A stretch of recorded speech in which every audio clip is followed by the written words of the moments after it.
Kommunistische Organisation. Podcast. Yeah, hello and welcome to a new podcast from Kommunistische Organisation.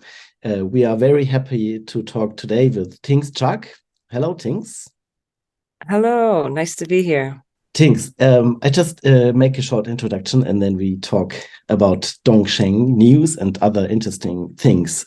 Tings Chak is an internationalist activist, writer and artist, born in Hong Kong and grew up in Canada, where she actively participated in the anti-imperialist migrant justice movements. She's the art director and researcher of Tricontinental Institute for Social Research, where her work focuses on socialist and national liberation struggles and contributes to the political education and cultural work of the International People's Assembly. She's the co-founding editor of Dongsheng, a collective of international researchers interested in Chinese politics and society, and is currently pursuing a doctorate at Tsinghua University in Beijing. Dongsheng publishes news from China's economy, society, foreign policy, and culture. You find their compact news and analysis as well. And there's a special category I think we will talk about later again. This is Dongsheng Explains, and there you find explanations for important phenomena and questions on China. For example, why is the Belt and Road Initiative not a debt trap, like often told in the Western propaganda? And then, very interesting as well, you find the category Wenhua Shongheng, a magazine in cooperation with Tricontinental Institute. And it's about political and cultural debates, for example, on China's history, current socialist practice, and Chinese analysis of contemporary world. And of course, Tings Chak will speak at the Kommunismus Congress in October in Berlin. And we are very happy there to talk with her about the alleviation of poverty in China and the role of the Communist Party in the alleviation of poverty. And so I think the issue of national liberation and how is it today in the world, the question of national liberation is very good to talk about with Tings Chak. Okay, so we have a lot of stuff to talk about, and I think it's very interesting. For us, it's very important to become more, to get more information on China, to have a better view on this huge and very rich of history country. And so maybe we start with the first question. Dongsheng means Eastern voice. And Tings, why should we listen more to the Eastern voice, and why should maybe especially communists and left-wing people listen more to Eastern voice? First of all, thanks for having me here. It's an honor to be in this discussion, but also to join you for the Congress coming up soon. I think a few years ago, probably when the pandemic, the COVID pandemic was starting to really spread around the world, the understanding that we were living in what we were beginning to call a new Cold War was beginning to happen, especially on the front of information and media. And what happened is that, especially with COVID, we started seeing a lot of just outright misinformation, fake news, and a lot of speculation about what was happening in China, and also the geopolitical aims of using that misinformation. And so a few of us got together, and it's not people just based in China, it's also people from Africa, Latin America, and some comrades also in the US, together that were following Chinese society and politics and wanted to actually compile news, particularly for a left audience, or even a progressive audience that's open still to learning more about China. Because one of the things that we've found is that in this new Cold War, there's a kind of rise in xenophobia. And of course, that's linked with a lot of the anti-Asian racism, particularly in the West.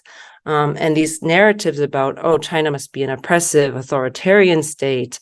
And it was really missing a lot of information, especially to our comrades, especially to those on the left. If it was very sad to see, I think a lot of people, even in the big capitals of the global South, like, you go to Sao Paulo or Johannesburg, people on the left will still repeat the same lines that are coming out of DC or London, of the old colonial capitals. When it comes to China, it felt like maybe they lie about everything, but maybe about China, it could be true. And so the idea of creating this collective of even just beginning to introduce some voices from the East, let's say, or winds from the East, just to add to the discussion was important. Because in this new Cold War scenario, we're seeing a closing of spaces of dialogue, spaces to access information, and we want it to be a bridge to the West, but in particular to the global South. And we really felt like, there was just an absence. If you go and search anything about China, it's completely dominated by the Western propaganda, as you had said earlier.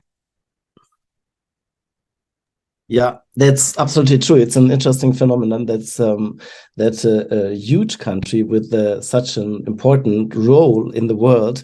And still in the Western countries, you have this dominance of the worldview of the ruling classes and their interests. And yeah, it's not easy to break through, I think. We should try. And that's very helpful, your work. So I think everybody should have a look on the informations, because I think often even the basic informations on China and the society in China and the history of China is missing in the left-wing activist movement. And that's a pity, because of course you have very richful and important experiences in the question of national liberation.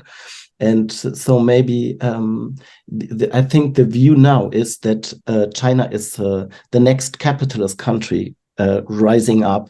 And so you have here the view on, there's the danger, China is coming. Yeah, that's what the ruling class is saying. And maybe a lot of people will say, okay, that's a bit strange.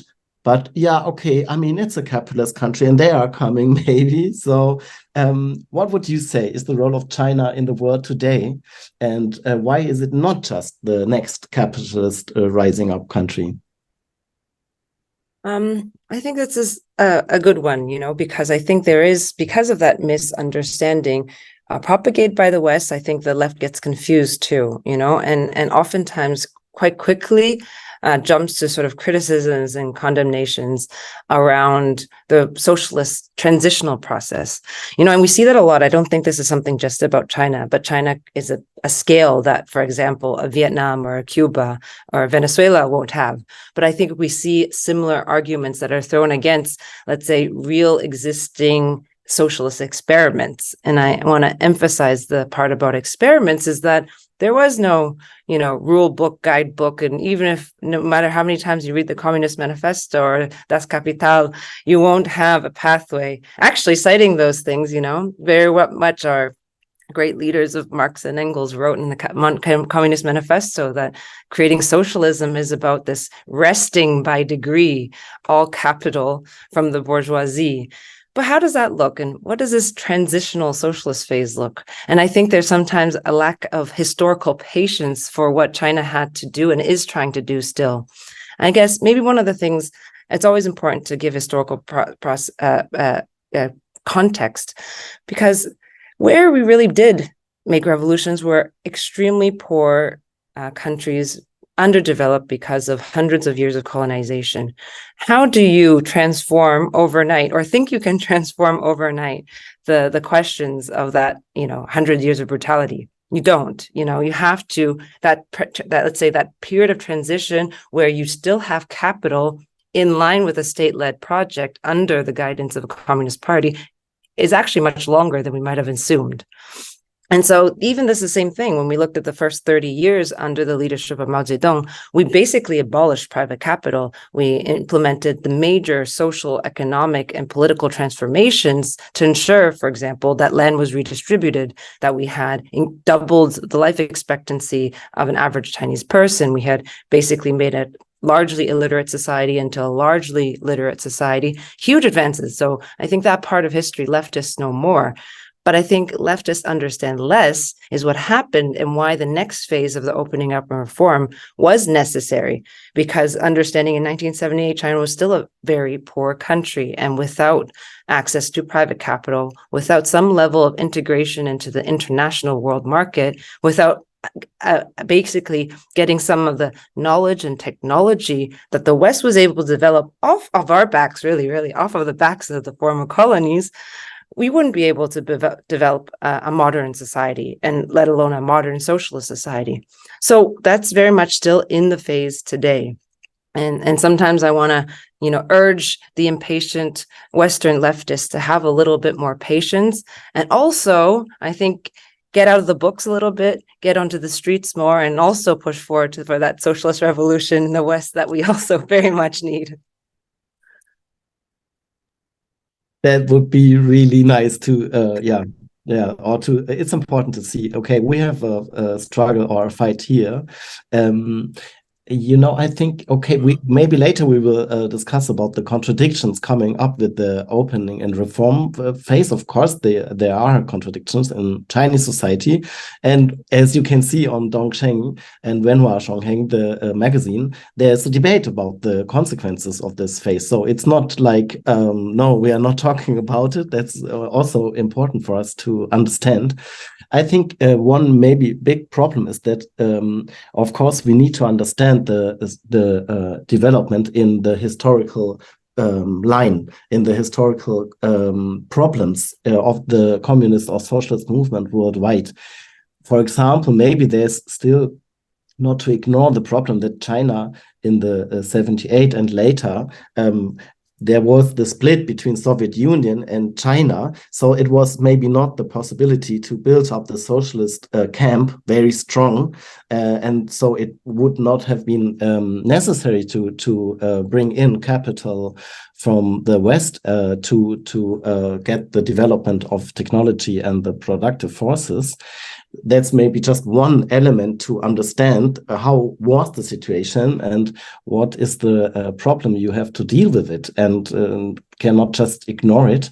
Maybe you can say something on this, and we will talk maybe later as well about it. But to me, it's interesting that maybe we have to understand still today, China is in a complicated situation where it's under pressure from the imperialist countries, which dominate the capital sector, the finance capital, and very important economic spheres in this world economy. And so China is still in a dependent situation or in a vulnerable situation. And so even if you have very nice skyscrapers in Shanghai and so on, it doesn't mean that you already are in a position to act really independently from this very strong capital power of the Western countries. So maybe you can say a little bit of your what you think is the position of China in this world economy today. Yeah, absolutely. And I mean, I don't want to dive too much into the Sino-Soviet split, but just for example of, the vast underdevelopment that China was in and how much the Soviet Union played a role, especially in the first, say, 10 years or so of the Chinese socialist construction. When we, in 1949, when the PRC was established, you couldn't even produce a car. That was a level of what it was. But, by 1970, despite some of the setbacks and major setbacks because of the split, China was able to launch a satellite and create an atomic bomb. These are huge advances that I think sometimes get and maybe intentionally so, underrepresented about the successes of the Mao period. They weren't just social gains about the land reform, about women's rights, about education, but also some technological advances as well. However, with the split, that was major. I mean, the 156 major construction projects that were aided by the Soviet Union technologically, financially, and everything basically stopped overnight, and it was a huge hit. And I think we can all say, as communists today, a huge sort of, a dark moment of the 20th century of history. But fast forwarding today, of course, I mean, China had to make huge concessions to be able to integrate into the world market. Joining the WTO in 2001 didn't come at no costs. I was in the countryside recently and talking to some friends who are working around, and some scholars who are working around rural revitalization, and really this question of how to modernize agriculture in this sort of stage of the development in China. And one of the big costs, and China get a lot of heat about its consumption of soy. It's imports of soybean from places like, Brazil or Argentina, sometimes, grown in places that are sensitive, like in the Amazon forest, etc. But one of the big costs, this as just an example, in order to enter the World Trade Organization, China basically went from a self-sufficient soy economy that could produce its own consumption into a import-dependent economy. One of the things was had to open up basically its soy production. As a small example, this is one of the big questions today around grain self-sufficiency. It's an unresolved question because China has 8% of the arable land in the world, but 20% of the world population. This is a mathematical problem we haven't been able to solve in 5,000 years. And now is a question where technology and advancement and modernization, increase of productivity in agricultural production is like one of the prime strategic questions of the day. Of course, we care about, resolving the questions of hunger, right? So that's, I don't know where maybe I trailed off a little bit there, but these are still huge weaknesses, let's say, in terms of China's integration internationally. Let's just say one point on the agricultural food sovereignty question, and also very much still dependent on the international systems that we had to engage in. We didn't reconstruct. But maybe in the later half of this conversation, when we talk a bit more about the geopolitics and rise of China, we're seeing some shifts today. So maybe there we can talk more about China's rise, and especially for the global south. Thank you so much. It's actually quite good to hear about these things from someone who has worked in China, who's from China. Very concrete points. We also have a very small reading circle here on the question of whether China is socialist or not. And I must say we have a very, very unqualified understanding of this issue. So it's also very much.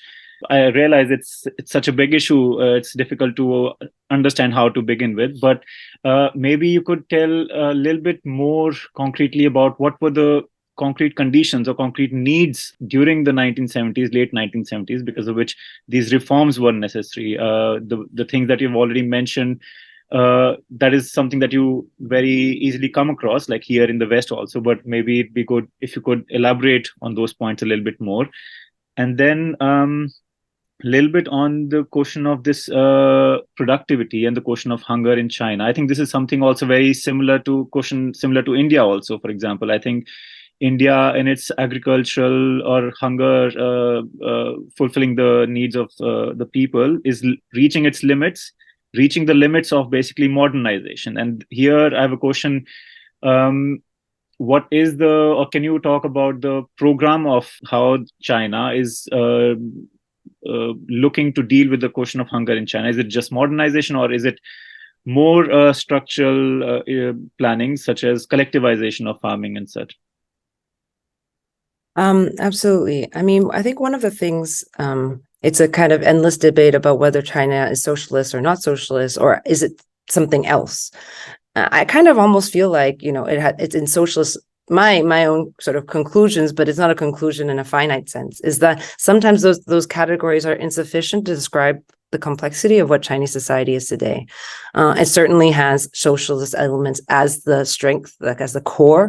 And why I would say that is that even in the opening up reform period and the deepening of reforms, even in the 1990s, we never went through a process like we saw with the Soviet Union of this shock therapy, this sort of overnight transition into, privatization, basically, of large swaths of society. This never happened this way. And China took a very gradualist approach and very targeted approach.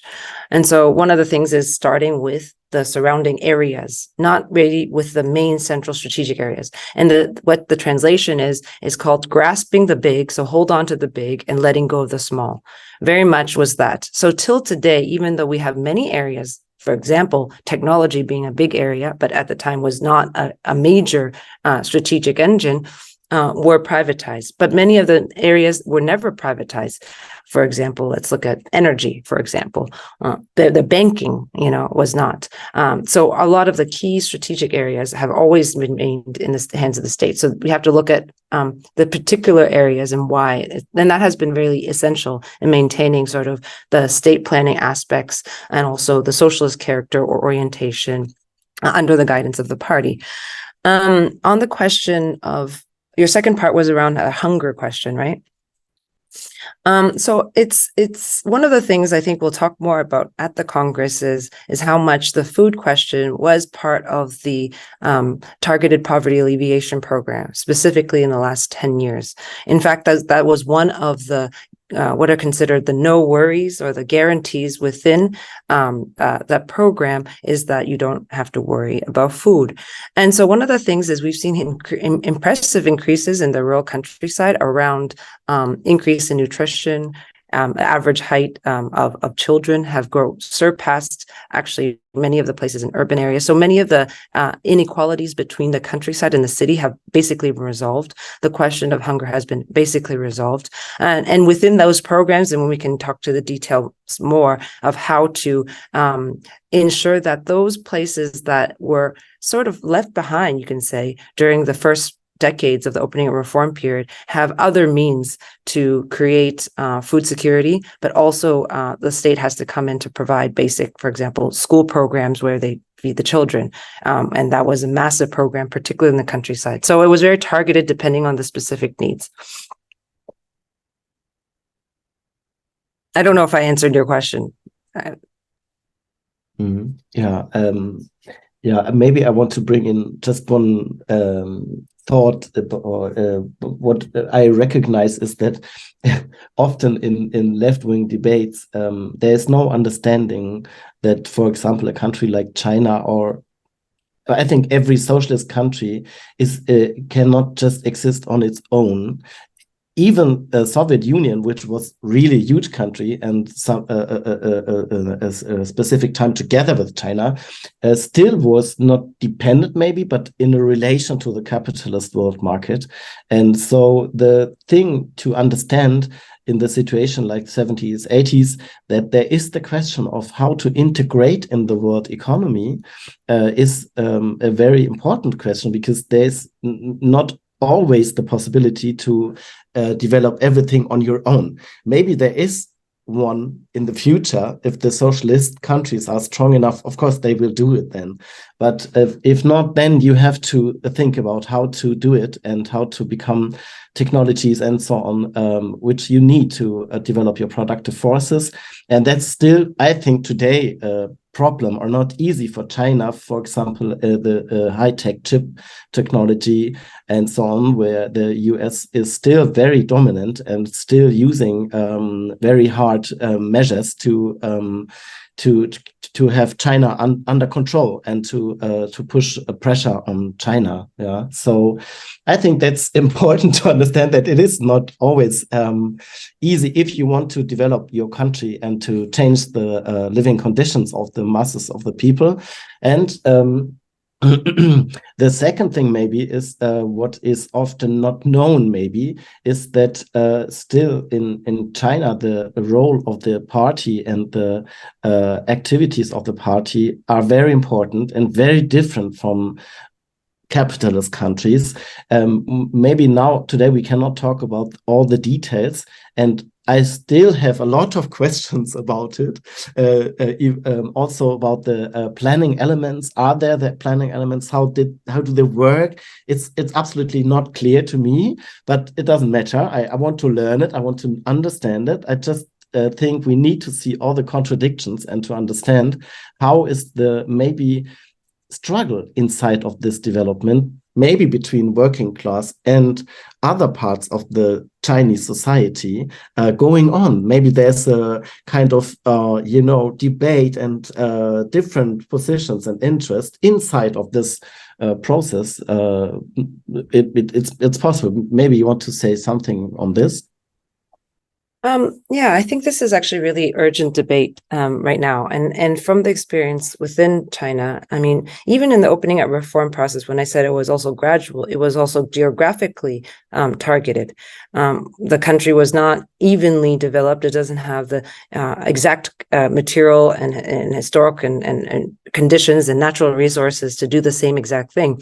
So it was a targeted effort to focus on the eastern coastal areas to develop, not only when we're talking about special economic zones like Shenzhen, but also in some of the areas that already were a bit more advanced, and develop some of the areas. And from there, 30, 40 years later, now we do regional cooperation between the more developed East with the underdeveloped West, but in very particular areas. So we also have to recognize that this is we can't do a kind of mass state plan that applies sort of copy and paste across the country, because each region has its own conditions that are historically determined, but material determined as well. And I think this actually applies on a global scale. We have now many kinds of global stealth, regional, multilateral, and other types of institutions. We know that regionalism is actually a big question. I mean, you are also in Europe and have a regional project, because not every country needs to develop, the high, 7 nanometer chip that Huawei has managed to do. Not every single society needs to develop the same productive forces. This is where strengthening regionalist projects is actually a big question of our time, that very highly challenging. But I think maybe we'll go into that more. But one of the things maybe I can point your listeners to is Tricontinental Institute, which of course I'm also a part of, recently published a dossier called Sovereignty, Dignity, and Regionalism in the New International Order, that brings out some of these questions, because to overcome the historical questions of underdevelopment, it's not that every country does the same thing. And so this is where it's bringing in how much this internationalist, regionalist project is necessary for maintaining international national sovereignty. Yeah, that's very interesting. That's there we come. Maybe that's a good a bridge to the question of national liberation, because I think it's true that it will not be like every country has to do the same steps in the development of productive forces. Of course, because in a way it is already an international economy we have, but what we have to change is the system of power, or to overcome the capitalist system.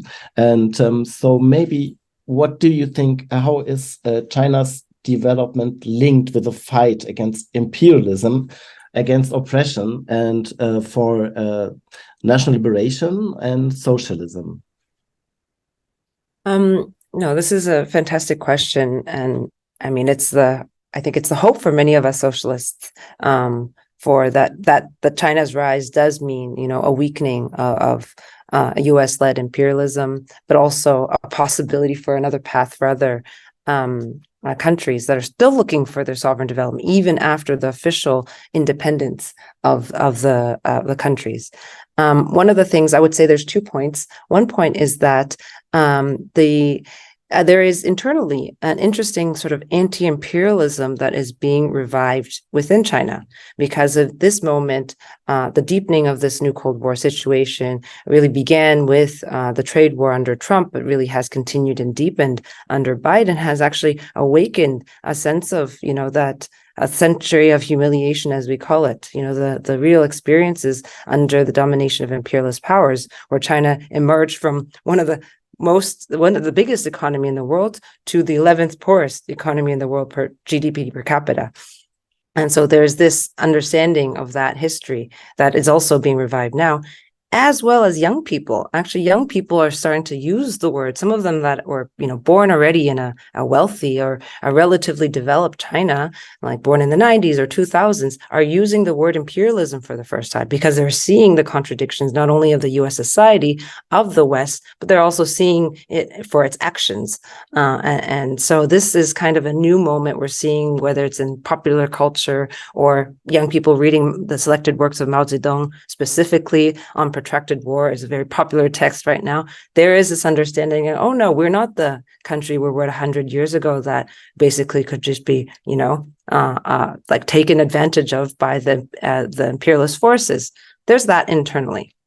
I think on the second point is that China's rise isn't China's rise alone, it's really part of the rise of the global south. And this is, I think, at the heart of the challenge to imperialism. It might not be the united socialist front that we are looking for. We're not living, I think, in a revolutionary moment of history. We're very much in a point where we're just trying to contend with the unipolarity of a US-led imperialism. So I want to get it straight that sometimes we might be excited about the rise of a global south. It's not a rise of a socialist front or a large left force that we saw, perhaps even more so in the national liberation period earlier last century. But it is meaning that new platforms that are substantive, that have economic, political, and security, and many other aspects, technological as well, platforms for exchange. These are really real. They are, we have, for example, of course, the BRICS expansion that many people are paying attention to. And there are oftentimes, I think, by Western leftists, a bit of criticism because, you're supporting the national bourgeoisie, or you're supporting monarchies, you're supporting, it's not a people's, as people's, let's say, a popular a front, as we would use the word. But the thing is, it does represent 42% of the population and, almost 40% of the global GDP, if you use PPP terms, purchasing parity terms.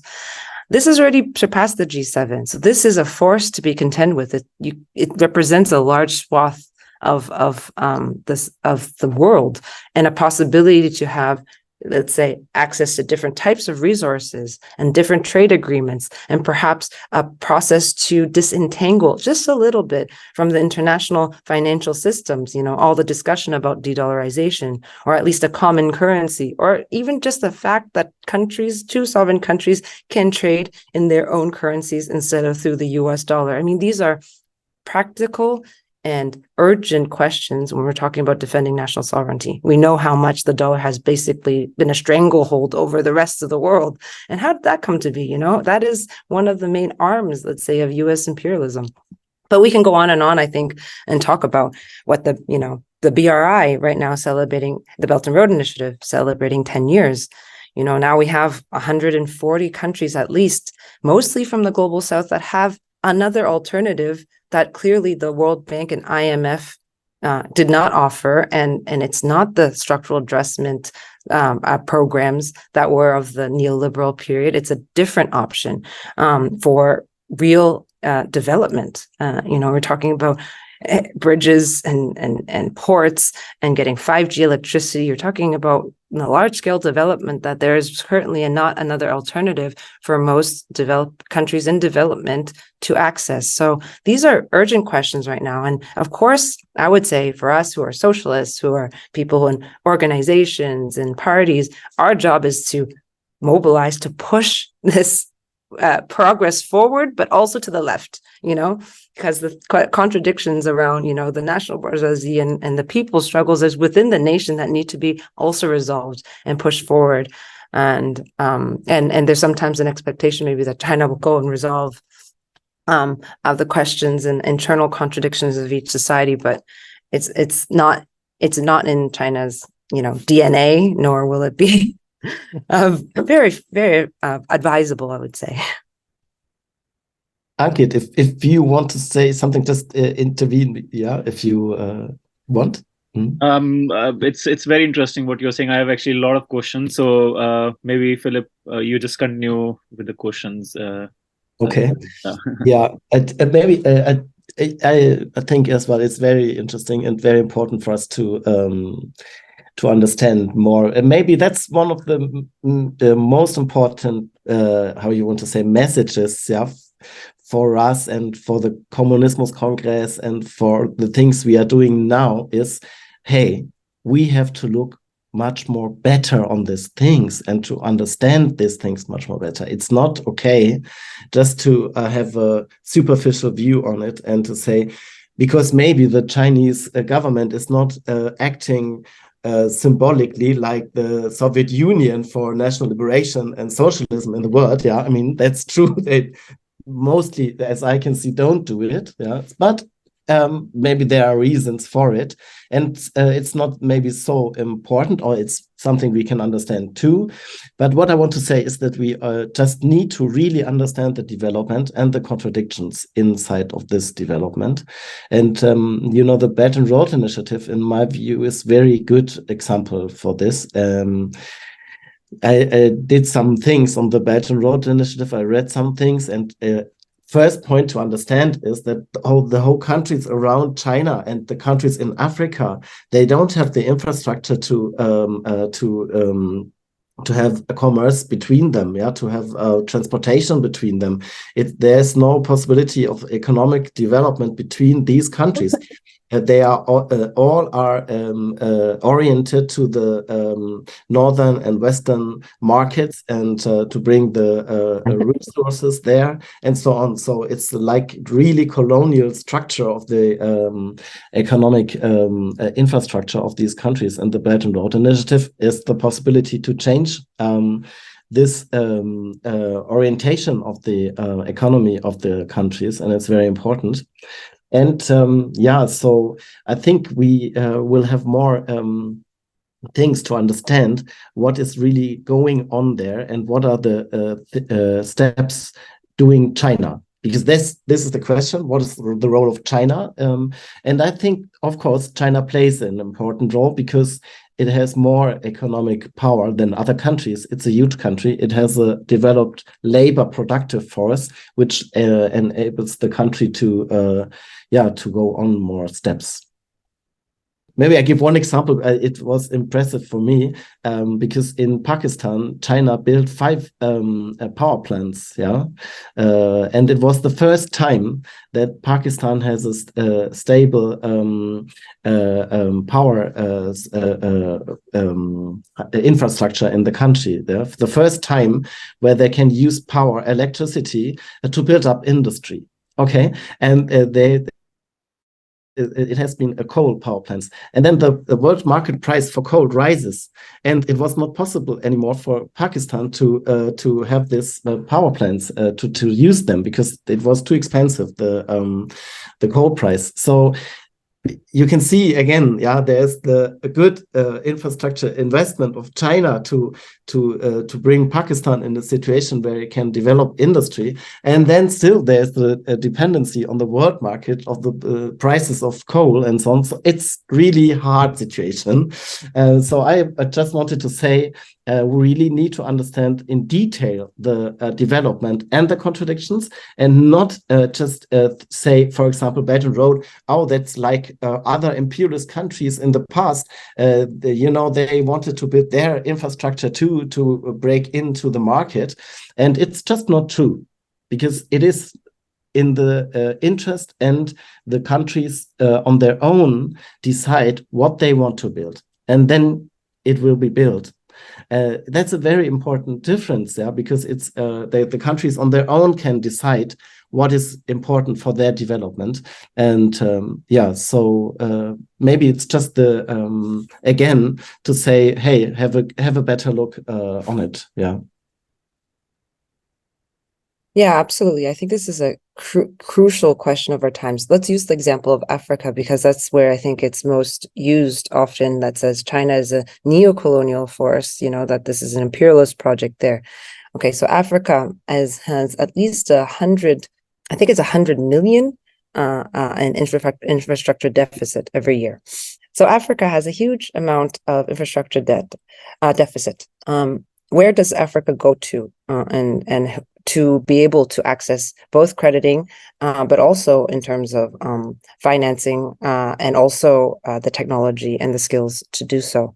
I think, as I mentioned already, the WTO, IMF solutions, the solutions have come at a huge cost, with the structural adjustment programs and the neoliberal and political changes that had to be made to get those funds. And there is a anxiety now, I think, of the US and the West, they feel like they're losing Africa, like they're losing the backyard of Latin America, et cetera, places. And actually, this is the language that, the ruling class of these countries will use, as if they are places to be lost in the first place. Already belies a lot of the colonial attitudes to begin with. But one of the things is that in Africa now, we've had, which are most of the countries, I think only 2 countries aren't in the Belt and Road Initiative. We've seen an example of 100,000 kilometers of rail and roads that have been built. We've had 1,000 bridges. We have had several ports that have been built in the region, including 80 large-scale power facilities, which you mentioned. That is essential because you can't do any development if you don't have electricity. We have countries right now we've been seeing, like Niger, where there's been huge popular uprisings. A quarter of the light bulbs in France are powered by the uranium by Niger, but most of the Nigerians, people from Niger, do not have access to electricity. This is the conditions that people are actually living in. So when there are options to be able to build at actually more favorable conditions than anything else on the table, because to be honest, the Europe and the US have built next to nothing for all these years. They had, I'm using air quotes for those who can't see my air quotes, had Africa or had their backyard. They didn't build anything, and now they keep coming back with these new like Build Back Better World or like PGI, and every year it seems like there's a new sort of anxious like, I don't know, what are they called, acronym, but there's no actual infrastructure that gets built, no real money that gets put on the table. So, and we see country after country. I think we've had the heads of states from, Namibia to go. You're so worried every time a European comes or a leader from the US comes. You're talking about China, China, China, China. We're not worried about China. Why are you so obsessed about China? But that being said, I think one thing that needs to be noted, and especially for the European region and for your listeners, is that the concept of debt trap is used a lot against China, and how BRI is one of the reasons of, ensnaring Africans into this trap. One of the things is that as much as we talk about Chinese debt, which is only 13% of the debt of African countries, 13. So that means 87% of their debt is not actually owned to China. In fact, the largest and debtors are from Europe. We're talking about Eurobonds. We're talking about Western private capital, which, owns at least 35% of Africa's total debt, are the real debtors. But we don't hear about the European debt trap. That's not something we hear about. Secondly, is what are the conditions? Not only aren't there these sort of structural adjustment conditions and political conditions and all kinds of things where you have to basically sell your country's resources and to be able to get this financing, it's also at better rates of interest. So on average, the interest rates are about half what Western private lenders have, and with less conditions.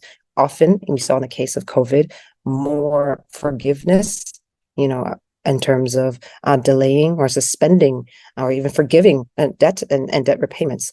So this is a big difference, and that's why people and countries are choosing it. And there's sometimes this terrible, I think, colonial attitude that remains about undermining countries to make their sovereign choices, because as if, African leaders are not capable of making the right choices, and therefore they are easily duped by the mischievous Chinese that come in. That's just pure, simple colonial attitude that hasn't been overcome yet. Yeah, absolutely. I agree. And we should get angry about this because it's really, crazy. And they want to keep the countries and the people there in these bad situations and conditions, and to, plunder this country. The plan, how to say, they want to plunder these countries, going on and on and on. And we have to stop it, and we have to use everything we can use. And so it's very nice if China builds power plants, for example, and other things. I think maybe we go now to, if you want to know more about the Belt and Road Initiative, for example, you can read it on Dongsheng as well. There's the category Dongsheng Explains, and I think it's very nice. And I think we can work on it maybe as well, because I think even in the academia, in the universities in the West, there is a debate about Belt and Road, and even there, a lot of them are saying, okay, it's not like so easy to say it's a debt trap and so on. It's not just like the reproduction of Western propaganda. Okay, maybe we go to the next question. You publish in cooperation with the Tricontinental Institute the magazine Wenhua Zhongheng, and in China there are debates taking place about the development and the path to socialism. You already mentioned something about this, and maybe you can give us a draft of the debates, or maybe an idea or examples of the debates, and what do you think is the most interesting thing at this on these debates? Yeah, absolutely. I think this effort by Tricontinental and Dongsheng together with Wenhua Zonghang is because there's really a lack of the analysis and the discussions actually happening inside China. And I think for that reason, because of the language difference, even though you can just really click a automatic translation and get it pretty okay these days, but there seems to be this firewall, like a cultural firewall, let's call it. But we wanted to introduce at least some of these discussions, because there is this myth sometimes. It's like 1.4 billion people all think the same, and they, just follow the party line and don't have their own thoughts. But to build such a complex society, I mean, it'd be almost silly, but sometimes these are the kinds of myths about China that are made believable. The most absurd things can be believable as true. But anyway, so we just choosing 2 or 3 articles every quarter of thinkers on a broad spectrum of the left, we'd say. And anyone who reads these articles are all online. You can see that they're mixed, not some are Marxist, some are not, some are developmentalists with, and a broad left. But this is reflective of, I think, a lot of the discourse here. So, for example, in our first issue, we were looking at, what is this new international order that we're on the edge of seeing, or in the interregnum period of.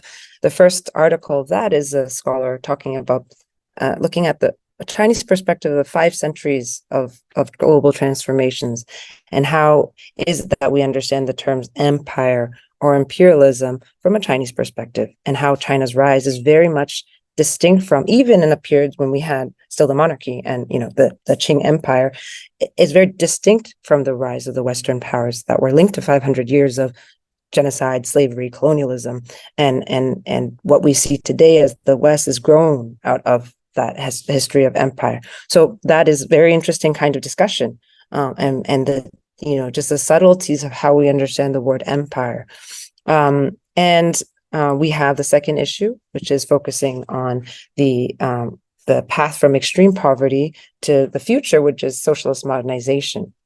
And these are big issues that are being discussed here. Of course, we will talk more at the Congress about the process of eradicating extreme poverty, but that we know is not the end goal. This is a fundamental minimum program to be able to, develop a modern socialist society. But that's not the end goal. It's a stepping stone.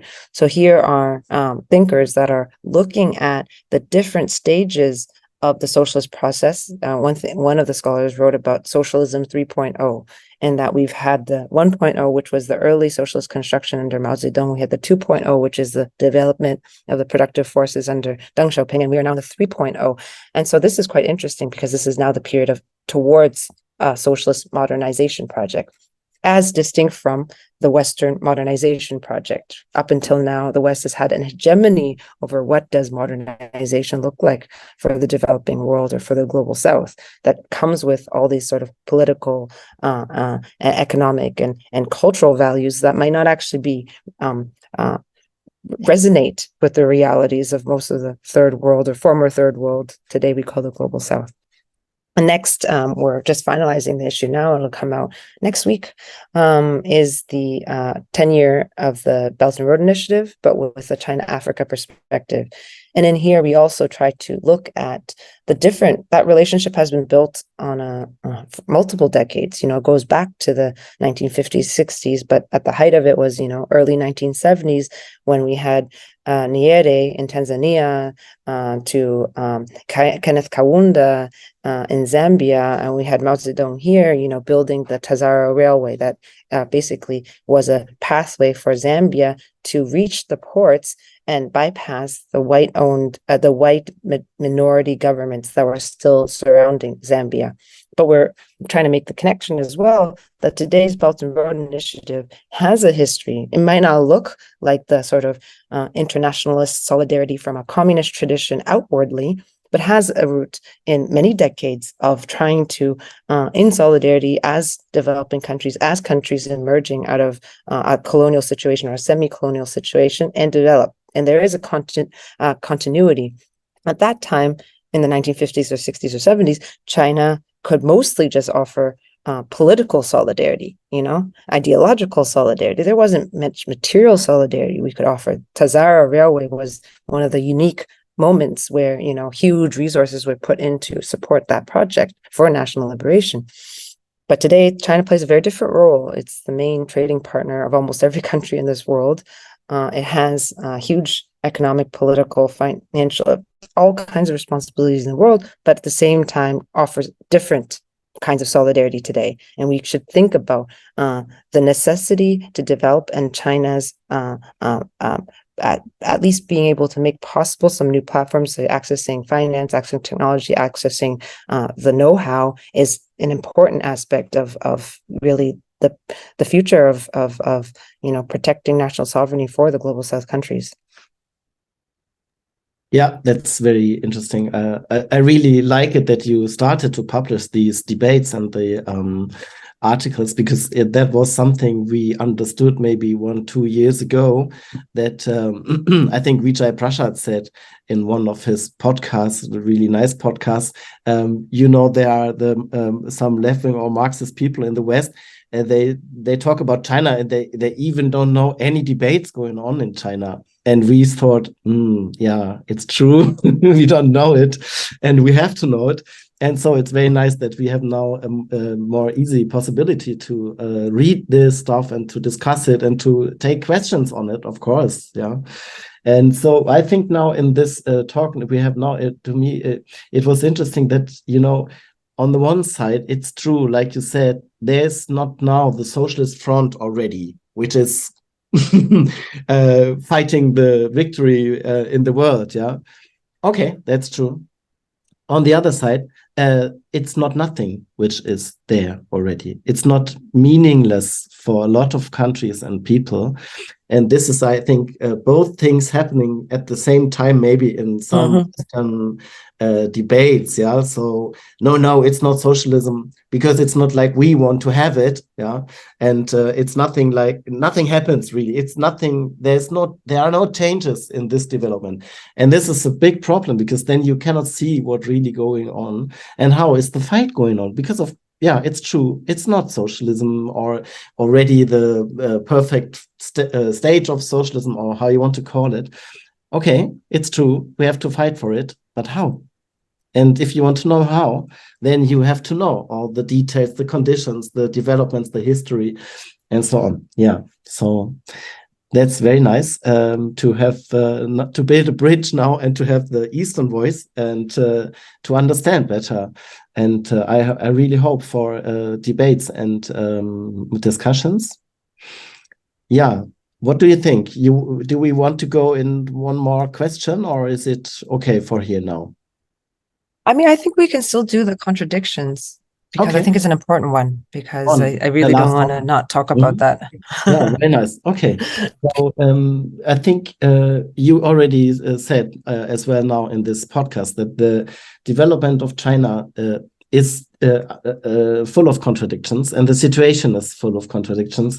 And what do you think are the reasons, or the given reasons, for example, for the policy of reform and opening, and how is the party dealing with the consequences of this period? Yeah, I think this is probably one of the most important questions for our discussion here. And And one of the things I wanted to turn to was actually the 20th National Congress of the party that was held in November. Of course, I don't know, people will probably remember if they followed it at all, that Western media was just going on and on about Hu Jintao's, public purging, not the fact that he's an elderly man who's unwell and had to leave early because he was feeling unwell from a very intensive Congress. But anyways, that is one of the also ways, these smoke screens that get created to divert us from even paying attention to the real substantive content that's there. So I urge anyone who has the time and wants to nerd out on China to go and review the Congress report, because it's very interesting and it says a lot about where the process has come from and where it's going to. But one of the things in terms of contradictions and specifically in that, there was a period where Xi Jinping in his report talked a lot about the contradictions. So I pulled out a couple of quotes for us.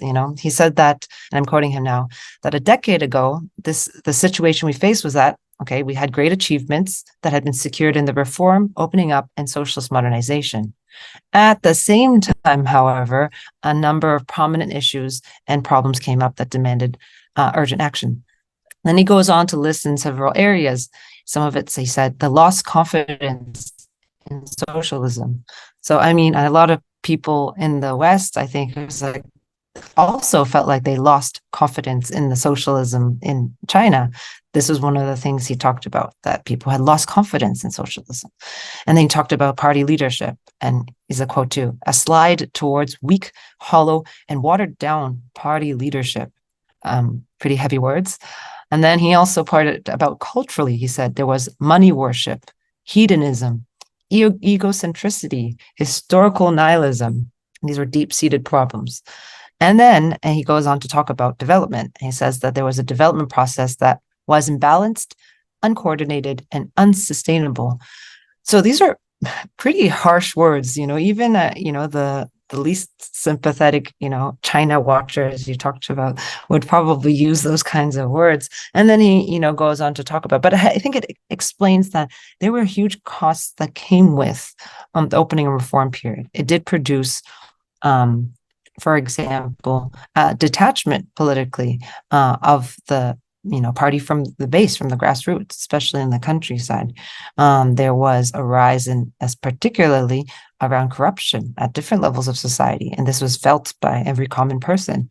There was an understanding that there was, the inequalities that had been developed. Okay, we understand that 400 million people exited extreme poverty into the world's largest middle class, but at the same time, there was high inequality. There was a lot of billionaires. People always ask, what about the billionaires? So these are things, I think there was a recognition. This is a party's own sort of self-assessment and self-criticism. And so this helps us explain why I think the two of the main campaigns in the last 10 years under Xi Jinping's two terms is addressing some of these main contradictions. The first is the inequality and the campaign around eradicating extreme poverty. Really recognizing that, yes, it generated mass benefit for the masses, but there were still pockets of Chinese society that still had not seen the benefits of that economic reform and that development. And you needed a very targeted strategy to go back to the countryside and also send millions of your cadre to go and live and work and understand the conditions, but also resolve those problems. That at the same time was about what we would call in the left, or from a Mao tradition, the mass line, how to recover the mass line, reestablish the mass line, or as Mao liked to call it, be fish amongst the water. So that campaign, if we read it from our socialists or as communists, is very much a reinsertion of the party back into the countryside and reestablishing that mass line, but also reestablishing that trust while meeting the concrete needs of the people. And the second of the campaigns, which is very important, that really touches every aspect of society and in the cities, where I'm based. Actually, I live in Beijing now, just as an update. No longer in Shanghai, but both in these, top cities, you will feel this as well as this anti-corruption efforts. Because one of the things, even Hu Jintao warned, in his last speech in the Congress, that he was still the general secretary of. He was saying that corruption, he called it a cancer. And he said that it isn't fought, it could be proof fatal to the party and also the collapse of the state. He used the words, the possible collapse of the party and the state because of how corruption had been sort of allowed to exist, or maybe had been for some time had been turned a blind eye to, to enable certain aspects. So since then, the last 10 years of the anti-poverty initiative has been really important of gaining also public trust, but it also is not just around, take a few people, name a few people, let them take the hit, let them take the fall, and then, done and dusted. It's very much around what, Xi said in his first speech as general secretary, is that I'm going after not only the flies, like the small potatoes, but also the tigers. And since then, we've seen, over 40 members of the Central Committee have been, involved in these trials. But 2 million party members investigated, hundreds of thousands of party cadre that were also expelled. But also you see this in many areas, you see this in former ministers or heads of banks in different sectors where that was, becoming quite prevalent. And I think, in the West, I think there's sort of a very cynical look to say this is just about Xi consolidating his personal power. But I think if you talk to an average Chinese person, you'll realize how much this has changed their perception of, the government is really taking seriously one problem that emerged and got really quite bad during the opening up reform period. And that has shown sort of the seriousness of that. So it's been important. And just that's the thing also, because people don't have a chance to talk to many Chinese people to get their perspectives. They just listen to the China watchers to say, this is an evil plot of Xi again, But anyway, so these I would say are some of the important contradictions, but it's not just there. Like there's many questions now around how to address some of the, biggest concerns, I think, for humanity, like right now, how do you deal with the question of big tech? Big tech is, I think, a big one in the West, and recently has been a target of many of Chinese policies to regulate these tech monopolies that had grown beyond our imagination. And these sectors of capital, which in China we say the disorderly expansion of capital. How do you regulate? How do you make sure that their politics is in command over those areas of capital that have profited the most, but also have sort of gained incredible amount of, I won't say political power, but a lot of social and economic power. What is, we can go on about different examples, but I would say Jack Ma and Alibaba being one of the key things to study and understand better, of where we say, how does the party exert its power over the big capital of our days? Yeah, that's very interesting. I think maybe what I often thought is, which is important to understand as well, is again the connection with the mass activity and the mass, the role of the mass organization in China. There was one situation in the COVID pandemic where I read something about China and how it is organized in the cities, the situation and the how to deal for the population with the problems, and that there are organizations of the party in the quarters of the cities to organize all these things, to manage the situation for the population. That was interesting because, of course, here you don't have anything like this. So I thought, there is still kind of mass organizations in the Chinese society from the party and maybe other mass organizations, which is a kind of socialism. This is a difference to capitalist liberal societies, and maybe even in the factories and other spheres, you have these kind of institutional organizations from the party and from the mass organizations, which, that's maybe a thing where you can see that there is a difference. And then it's interesting how to deal with the contradictions. What role plays these mass organizations and party organizations in this dealing with the contradictions? Yeah, because maybe there are debates, or maybe they are even struggling about measures against maybe strong capitalists or other things. And there's another part of this debate. That's what I want to say. This is the party and the mass organizations, maybe. Yeah, I think that's a really important question. I would say both the targeted poverty alleviation campaign, as well as actually COVID, the response to COVID was a kind of reactivation of a lot of those, or activation of a lot of those party organizations. There's no doubt that many of them were dormant or weakened or not very active, but they were all present in the daily lives of communities, absolutely. But those are in campaign moments where, the whole country had to mobilize, and you see who goes to the front line. It is the party members and the party organizations. And having lived through here during the pandemic in different cities, you can also see sometimes the differences in the capacities to mobilize, and the, in the organizational capacity as well. And in a way, it was also for the party to be able to assess its areas that require more sort of strengthening. Where were some of the areas in terms of this idea of the detachment from the party, from the grassroots? This was also its own test and self-reflection and self-reform of being able to address that. And I mean, one of the things is, it's hard to imagine the scale of what is the party. The party is 97.6 million members today. If it was a country, it'd be the 16th most populous country in the world. It's massive. It's a massive organization. But beyond that, you have a very large Communist Youth League, which is also very active amongst youth, which also I think has a close to 100 million members, if I'm not mistaken, but maybe don't quote me on that one.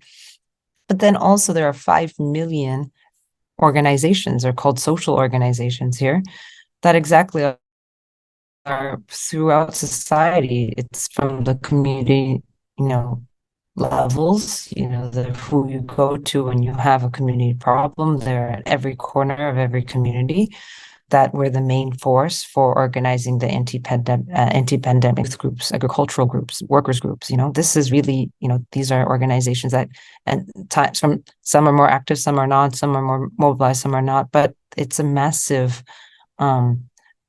it means that the party has a huge capacity to mobilize its own organizational capacity, but also the rest of society, including the private sector at times. And the poverty example was that there was also the private sector was also obliged to engage in the kind of government directive around making elimination of extreme poverty a number one priority for the country. It's not just for the government or just for the party. And so this is where we really see the capacity of the party to command a society.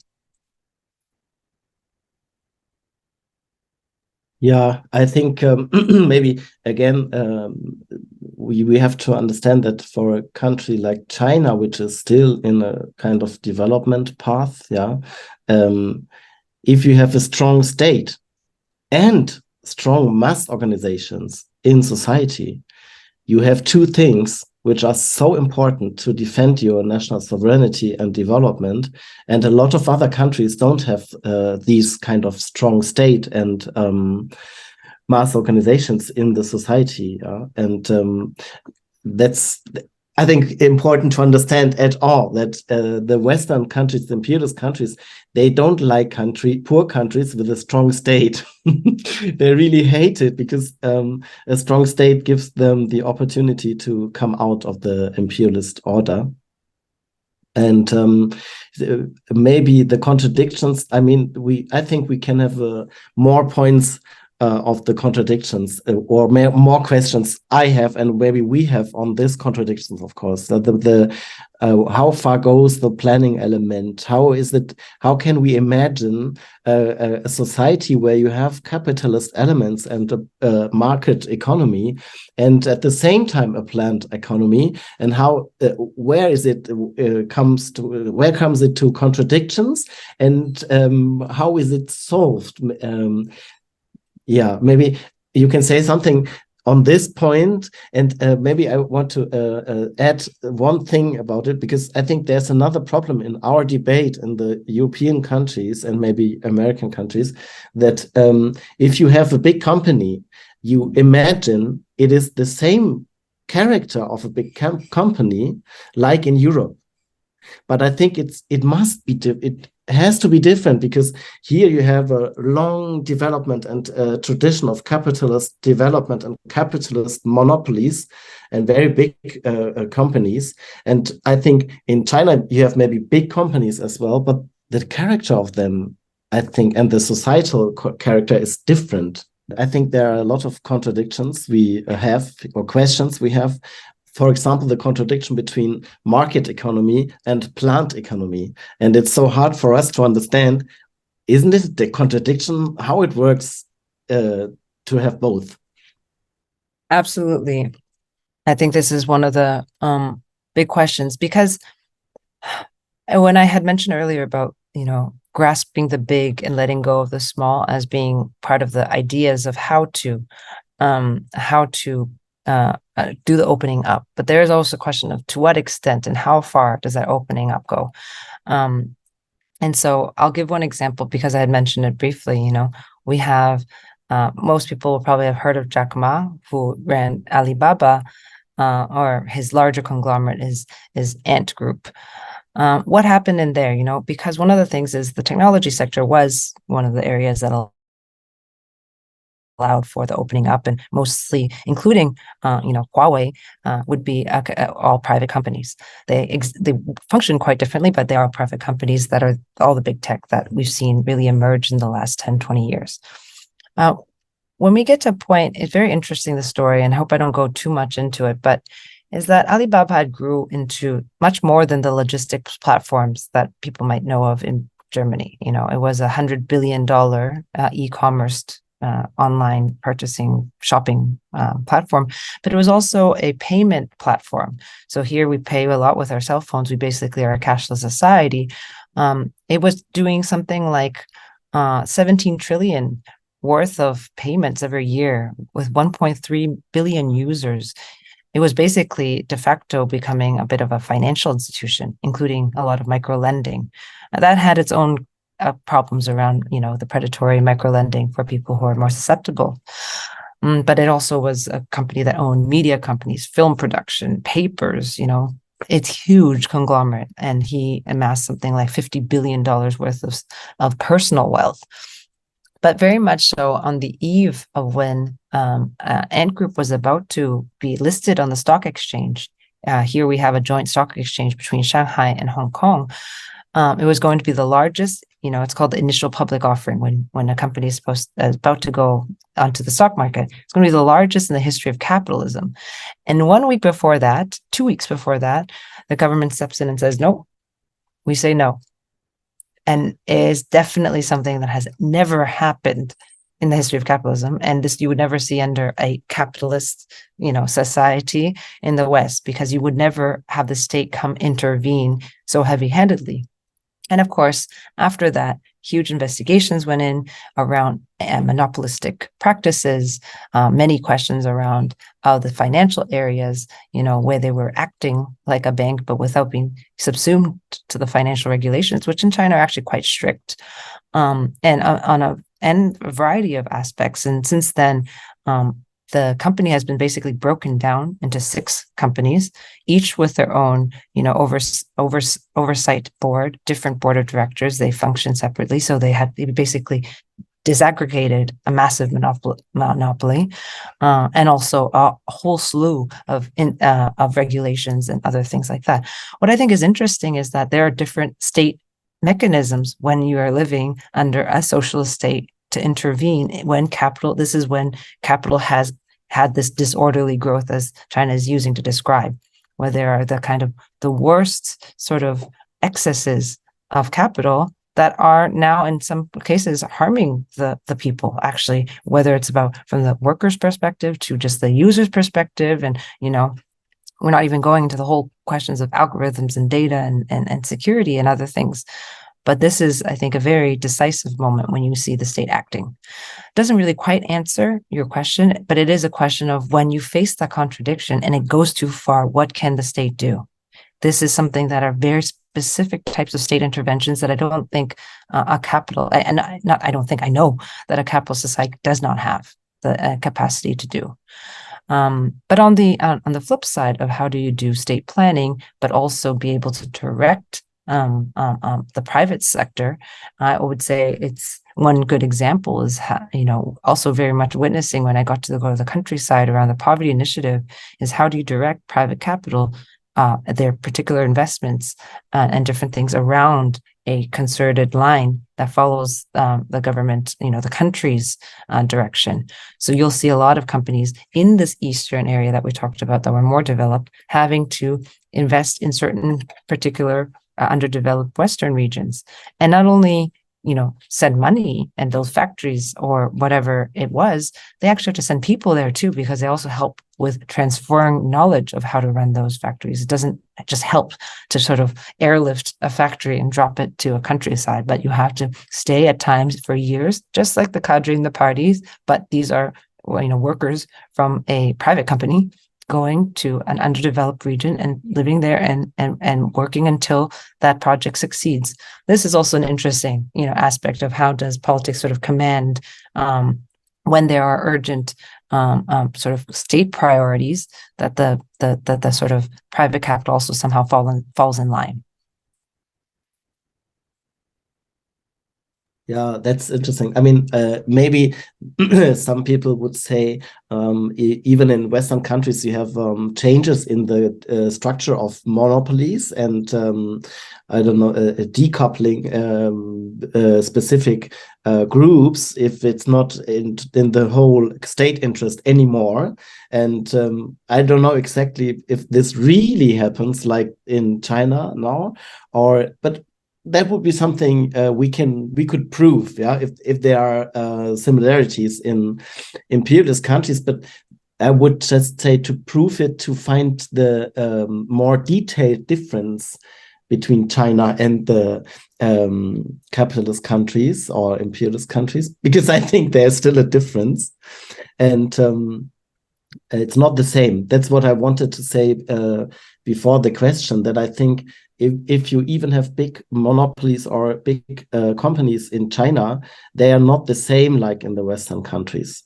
In the Western countries, you have a long developed capitalist structure and a huge accumulation of capital. I mean, the accumulation of capital in China, of course, there is accumulation and it's not nothing. Yeah, that's true. But in relation to the accumulation of the United States, I would say it's nothing. It's not. It's not so much. So it's really different development and structure, even if it's capitalist in the sense of making profits out of labor. That's true, but still, there's a difference to the capitalism in the imperialist countries. Yeah, okay. I mean, yeah. Yes, I agree. Yeah. Yeah, I think it was very interesting and very nice to talk to you. And maybe we go now to the end of this podcast now. And but we will talk again at the Kommunismus Congress. That's very nice. And yeah, maybe then we can do another podcast. That would be really nice to go on to more questions and contradictions. Yeah, totally. It was really good to listen to you. It was very enriching, but also a lot of questions came up at the same time. So I hope this is only the first of the podcast that we'll do with you. I think we would like to have you for many more podcasts. Thank you so much. Thank you for having me. I'm looking forward to joining the Congress remotely. Thank you very much, Tings Chak, and yeah, see you soon. And bye bye. Kommunistische Organisation. Podcast.